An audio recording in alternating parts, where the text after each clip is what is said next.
तुम्हाला पण फार्माकोलॉजी आणि मेडिसिनल केमिस्ट्रीमध्ये कन्फ्युजन होतं का?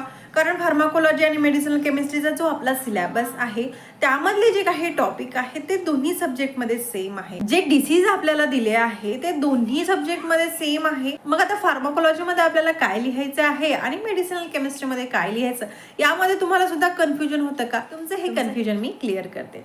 फार्माकोलॉजीमध्ये आपल्याला काय करायचं असतं तर आपल्याला डिसीजचा स्टडी करायचा असतो. जो ड्रग आपण ट्रीटमेंटसाठी यूज करतो तो ड्रग आपल्या बॉडीमध्ये जेव्हा एंटर होतो तेव्हा तो कशा प्रकारे मेकॅनिझम ऑफ ऍक्शन शो करतो, कुठल्या रिसेप्टरला जाऊन बाउंड होतो, कशा प्रकारे तो डिसीज क्युअर करतं यावरती आपल्याला फोकस केला जातो. बट मेडिसिनल केमिस्ट्रीमध्ये आपल्याला त्यावरती फोकस करायचं नसतं. मेडिसिनल केमिस्ट्रीमध्ये आपल्याला जो ड्रग आहे त्या ड्रगवरती फोकस करावं लागतं.